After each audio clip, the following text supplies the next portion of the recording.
Quero vos desejar uma boa noite e a paz do Cristo Jesus a todos e todas. Livro do profeta Jonas. A palavra do Senhor veio a Jonas, filho de Amitai, com esta ordem: vá depressa à grande cidade de Nínive e pregue contra ela, porque a sua maldade supera a minha presença. Mas Jonas fugiu da presença do Senhor, dirigindo-se a Tarsis.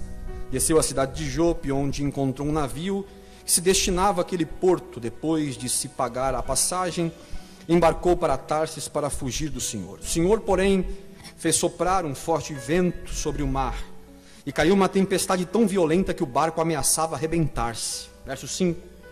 Todos os marinheiros ficaram com medo, e cada um clamava o seu próprio Deus, e atiraram as cargas ao mar para tornar o navio mais leve. Enquanto isso, Jonas, que tinha descido ao porão e se deitara, dormia profundamente.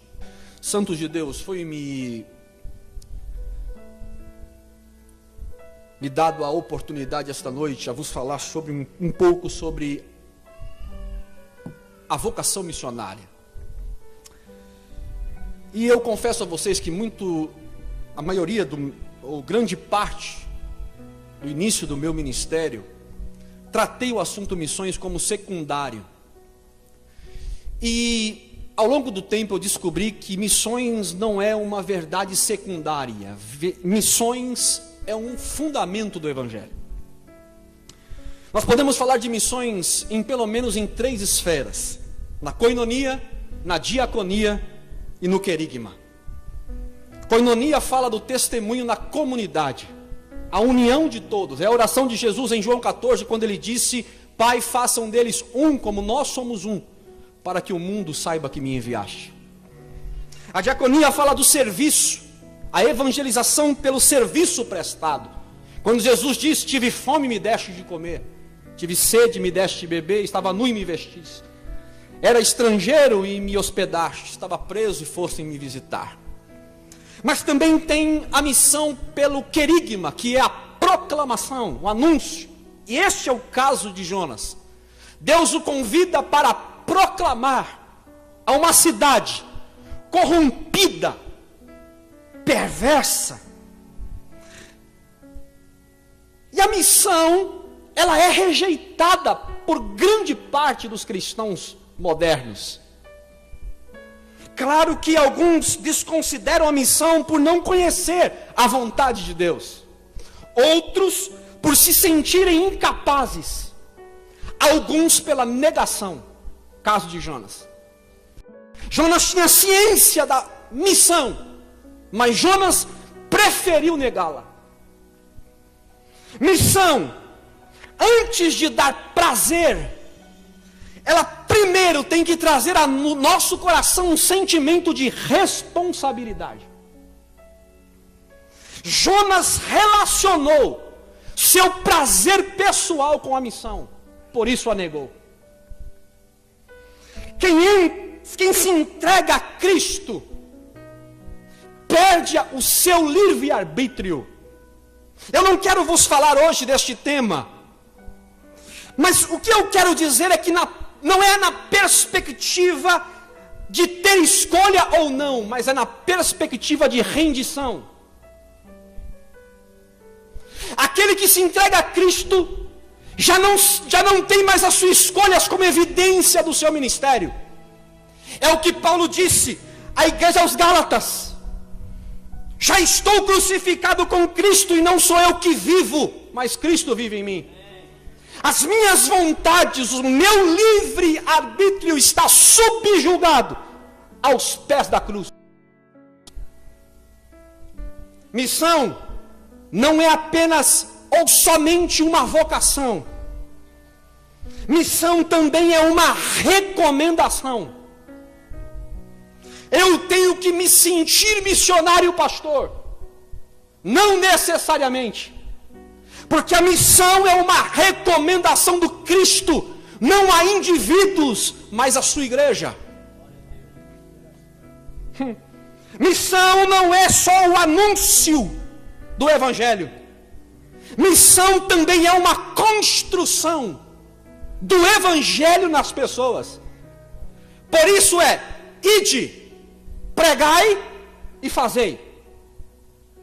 E esta construção é uma responsabilidade da igreja. Ou seja, é privilégio ser missionário, mas também é uma responsabilidade. Ser luz do mundo e sal da terra não é apenas um privilégio, é uma responsabilidade. Porque Jesus diz que vendo as vossas obras, glorifiquem ao Pai que está no céu. A narrativa de Jonas descreve um homem egocêntrico. Jonas,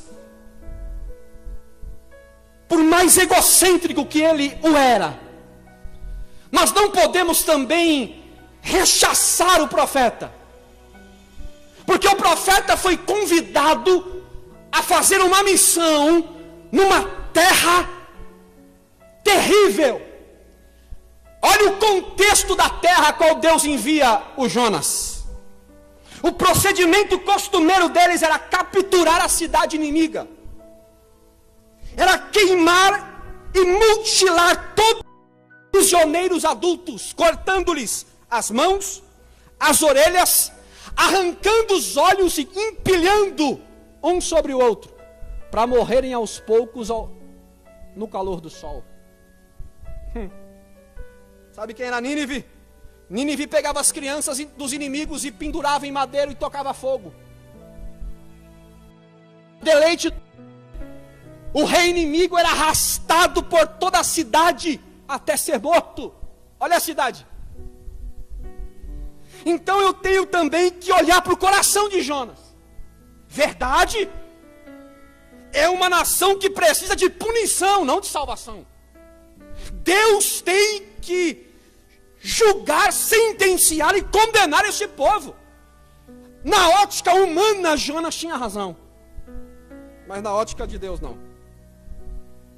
A vontade de Jonas é que Deus destruísse os inimigos, e parece que esse é o coração de muitos crentes, que você vê de crente amaldiçoando outras pessoas, condenando as pessoas.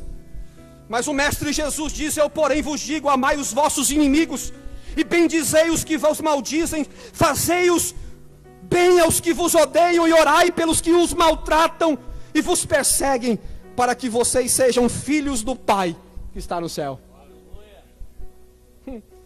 Queridos, eu estou vos pregando este tema porque nós temos dificuldades de aceitar uma vontade que contrapõe a nossa.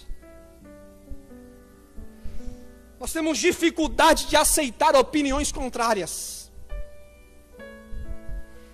Nós nos irritamos quando a vontade imposta não é compatível com a nossa. É por isso que nós somos considerados rebeldes pelas Escrituras. Por quê? Porque a vontade de Deus, na maioria das vezes, vem para se opor à nossa.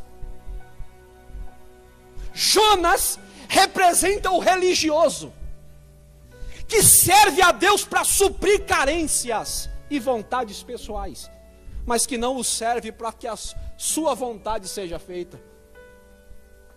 Eu quero vos falar hoje, em poucas palavras, sobre alguns equívocos do missionário Jonas no exercício da missão. Jonas pensou ser capaz de negociar a vontade de Deus. Deus diz para Jonas: levanta-te, capítulo 1, verso 3, e vá para a cidade de Nínive. Verso 3, porém Jonas se levantou e fugiu da presença do Senhor. Um ponto que eu quero abordar aqui. Jonas não fugiu de Nínive. Jonas não fugiu de uma localidade. Jonas fugiu do propósito. Por isso que o texto diz, ele não fugiu de Nínive, ele fugiu da presença do Senhor. Jonas, o seu problema não era a localidade, o seu problema era cumprir um plano que era contra a sua vontade. Senhores, os nossos maiores problemas, as maiores catástrofes que vivemos, são resultados da nossa desobediência. as catástrofes climáticas, a pobreza extrema, as guerras, o mal no mundo, o reino está em caos. Por quê? Porque o reino de Deus não é estabelecido como deveria. E todo o caos que nós estamos assistindo também é provocado pela natureza do pecado do homem, mas também pela ausência da pregação verdadeira do reino de Deus.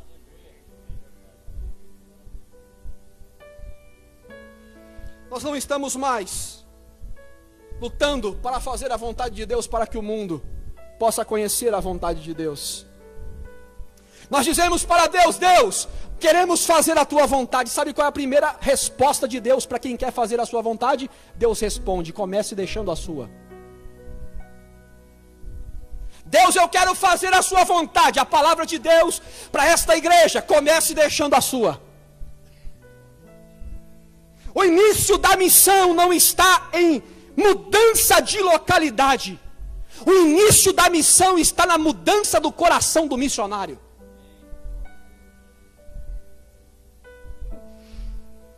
Missão sem coração é viagem. Antes de Deus enviar para o campo missionário, Deus primeiro muda o missionário. Aleluia. Deixa eu te dizer, missionário, é melhor fazer a vontade de Deus contrariado do que fazer a nossa satisfeito.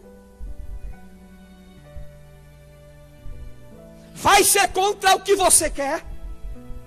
Você não vai estar muito afim para cumprir. O gosto é amargo, mas a vontade de Deus é boa, perfeita e agradável. Você só vai experimentar os milagres de Deus se você deixar a tua vontade para viver a vontade de Deus. Porque os sinais seguem os que creem. Seguir fala de movimento. Por isso Jesus diz: ide por todo o mundo. O termo no grego é indo por todo o mundo. Deus está falando com pessoas em movimento. Aleluia. Meu irmão, que a vontade do Senhor seja feita. Que a vontade do Senhor seja estabelecida. Mateus 6,10, Jesus orou e disse: que seja feita a tua vontade, assim na terra como no céu.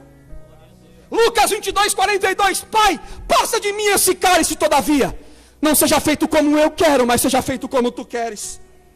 Filipenses 2:8, e não se achando em forma de homem, humilhou a si mesmo e foi obediente até a morte de cruz. Apocalipse capítulo de número 2, verso 10, ser fiel até a morte e dar-te-ei a coroa da vida eterna. Igreja, se você quer bênçãos de Deus, primeiro você precisa aceitar a missão desse Deus. Aleluia. Jonas pensou que podia negociar. Só que reino de Deus tem um Senhor. E onde Ele é Senhor, a vontade dEle é absoluta. Segundo, Jonas pensou que suas escolhas pessoais não afetariam ninguém.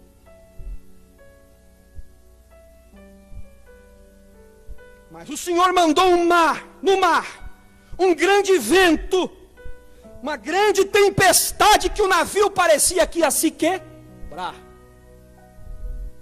Você já deve ter escutado aquela famosa frase: a vida é minha, eu faço o que eu... A pergunta que eu faço aos senhores: a vida é tua ou a tua vida é de Deus?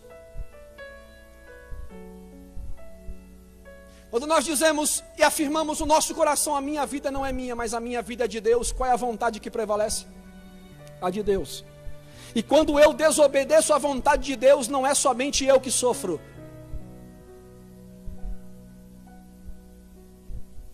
Nós não podemos nos esquecer que toda atitude vai refletir em alguém. Jonas disse: eu não vou que Deus me puna. Jonas não imaginava que todas as pessoas próximas a ele iam sofrer consequências. Sabe qual foi o resultado provocado pela desobediência de Jonas? Verso 5: provocou desespero e perderam toda a carga do navio. Toda escolha que eu faço vai afetar a vida de alguém. Filho pródigo saiu de casa, daí minha parte que me cabe que eu vou ser feliz. Como você vai ser feliz ou infeliz, deixando um rastro de tristeza para trás? Como que você vai ser feliz sozinho? A tua felicidade egocêntrica pode trazer feridas amargas em quem está perto de você. Quando nós negligenciamos a missão, alguém sofre. Nós somos o Jesus que o mundo vê. Nós somos a carta escrita por Deus para que o mundo enxergue Cristo. Quando nós omitimos a missão, alguém sofre. Paulo vai dizer aos Romanos no capítulo 10, verso 14 e 15: como, pois, invocarão aquele a quem nada creram? Como crerão naquele em que nada ouviram? E como ouvirão, se não há quem pregue? E como pregarão, se não forem enviados? Aleluia. O mundo sofre. O mundo grita porque os missionários estão calados. O mundo tem dor na alma e diz: nos ajude. Mas os missionários estão desocupados. A igreja atual é uma igreja tagarela. Fala muito e prega pouco. Tarsis é o lugar das carências, do egocentrismo, que pensa que só pensar em si não prejudica o próximo. Deus vem ensinar para Jonas: eu te chamei, e Deus nunca vocaciona ninguém para se auto-abençoar. Deus chama os seus ministros, os seus discípulos, para abençoarem uns aos outros. Ninguém se auto-abençoa se não for abençoado por Deus e pelo irmão. Então não pense que você vive sozinho numa ilha, não. Você foi chamado para ser igreja. Igreja fala de coletividade. Igreja fala de abraços. Igreja fala de ajuntamento. Você não foi chamado para viver sozinho. Você foi chamado para viver em comunidade, onde Cristo é o cabeça desta comunidade. Você sozinho não é igreja, você sozinho é membro. Você nunca vai encontrar a palavra igreja no singular. É sempre vós sois. Por que é no plural o pronome? Porque a igreja é a comunhão de todos os santos. Jonas, sou eu sozinho. E o que eu faço não afeta ninguém. Terceiro equívoco de Jonas.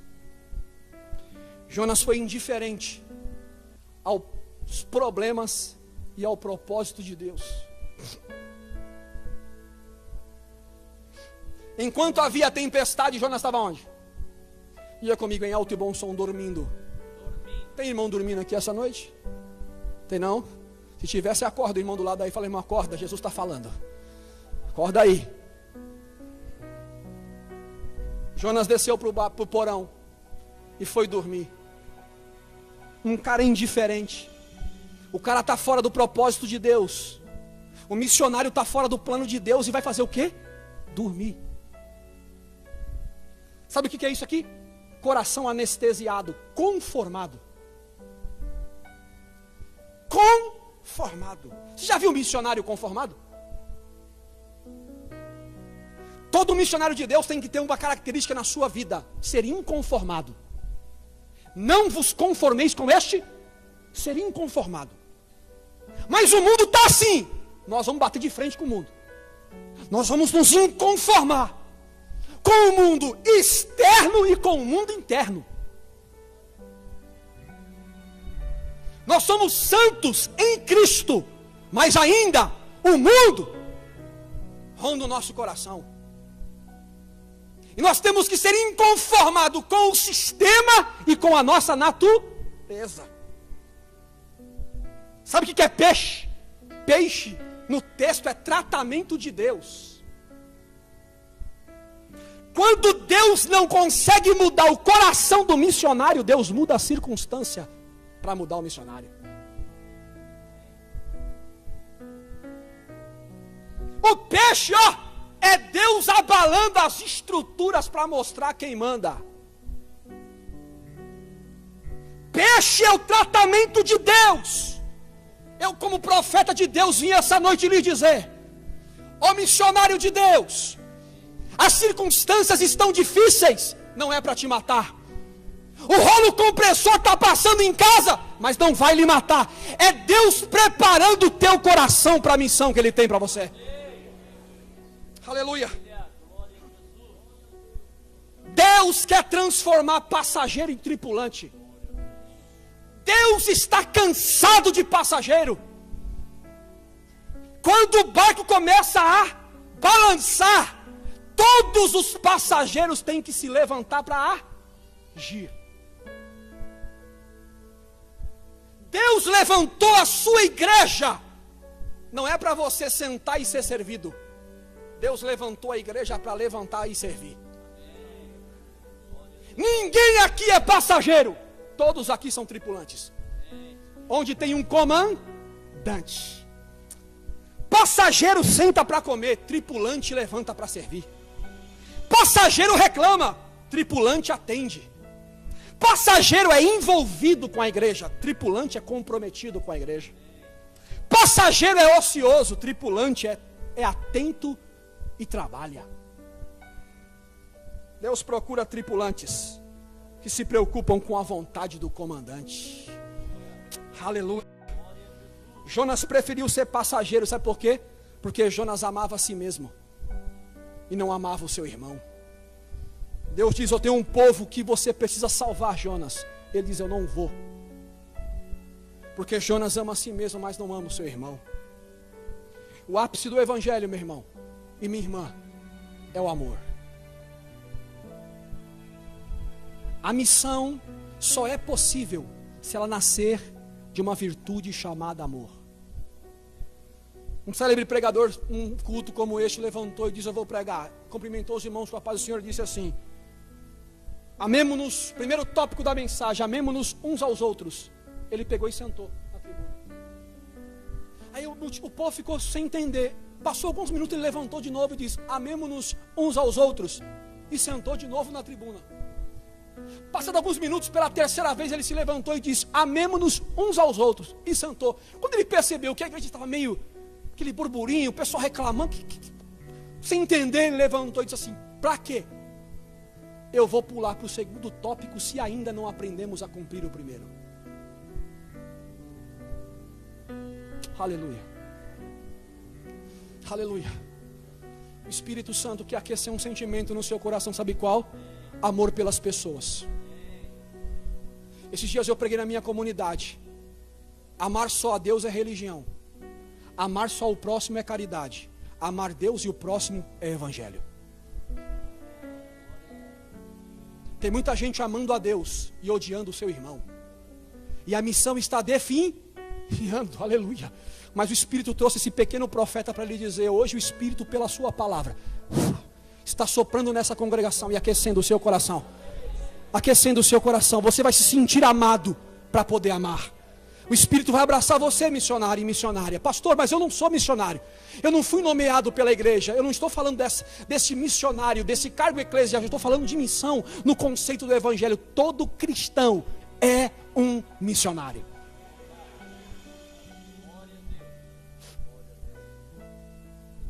Eu termino a minha pregação porque Jonas entrou em colapso, porque ele entendia tudo errado.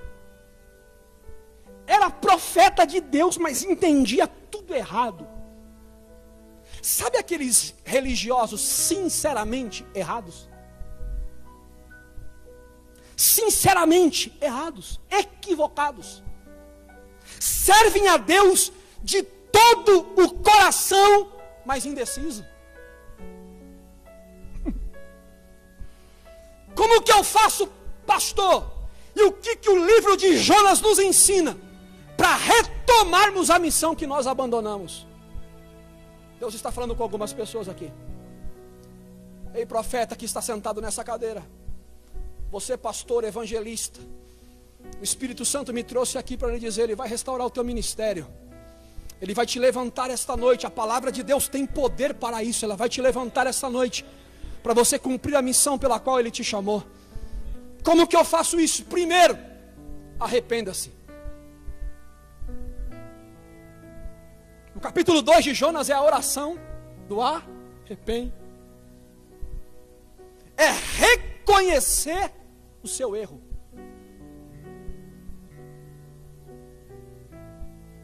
Pior pecador não é o que peca. O pior pecador é o que peca e não reconhece que pecou. Sabe o que Deus está dizendo? A igreja precisa assumir a culpa do estado que se encontra o nosso país.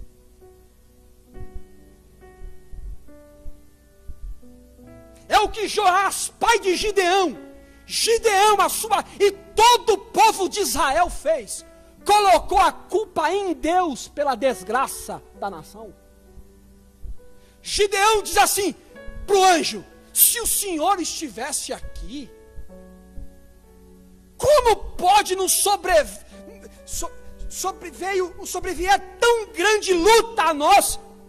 E o Senhor diz para mim assim, que o Senhor é conosco.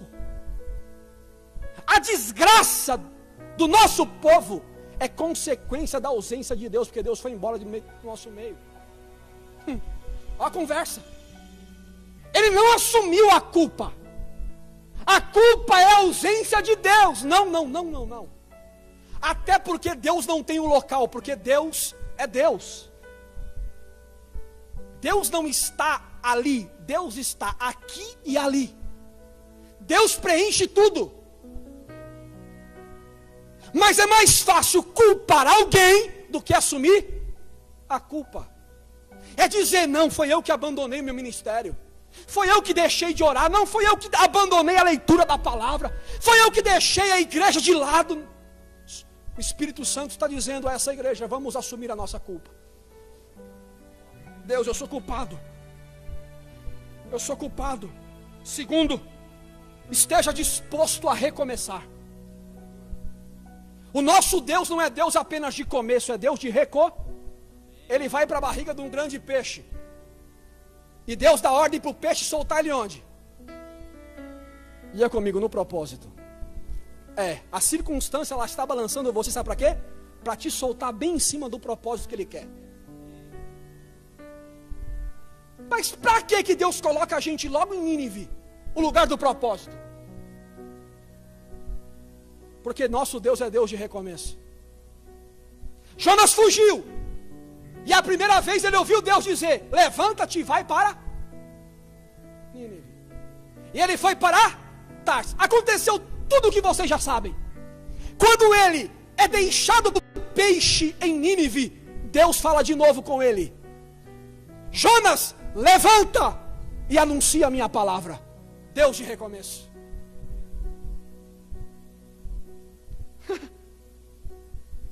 Sabe o que eu vim aqui dizer para você? Não basta saber, tem que agir.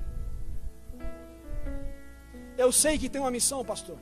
Eu sei que Deus tem um chamado na minha vida. Eu conheço o evangelho, bacharel em teologia, para tudo isso. É para saber ou para fazer? Deus está convidando algumas pessoas hoje para o recomeço. Quando estão ouvindo a voz de Deus aqui essa noite? Recomeçar. Jonas tinha a teologia correta, mas a prática errada. Olha, Jonas, de quem é você? De quem sois vós? Eu sou hebreu.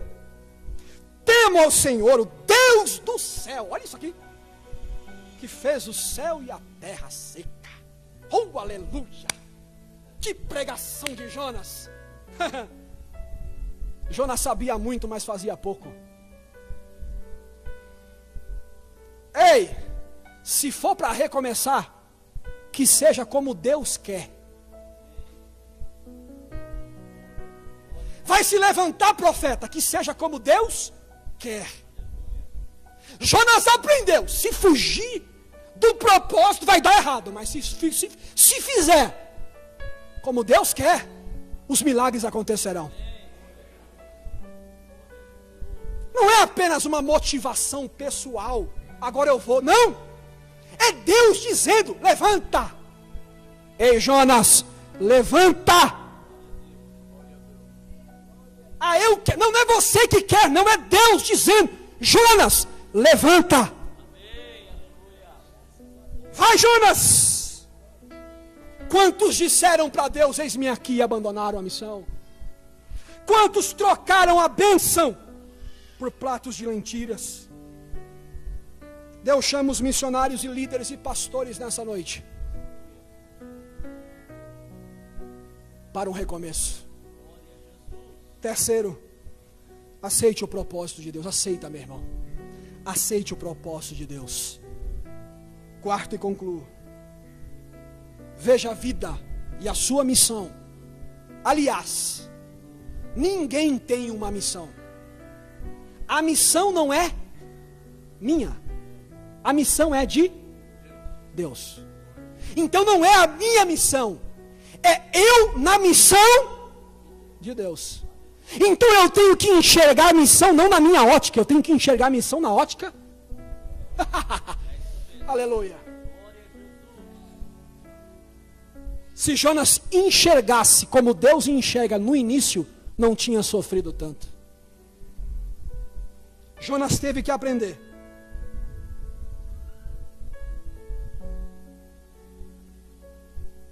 que o que Deus sente, o missionário precisa sentir. Jonas no peixe, na barriga de um grande peixe diz, eu reconheço, Senhor, que Tu és misericórdia. Jonas prega, Deus liberta o povo e Jonas começa a reclamar. Ué, porque Jonas sabia o que Deus queria, mas não tinha um sentimento que Deus tinha. Eu concluo a minha pregação essa noite com uma célebre frase: pastor, onde eu vou cumprir a minha missão? Ou a missão de Deus a qual eu faço parte? Eu concluo dizendo que todo coração com Deus é um missionário. E todo coração sem Deus é um campo missionário. Que essa palavra frutifique em vossos corações. Que Deus os abençoe.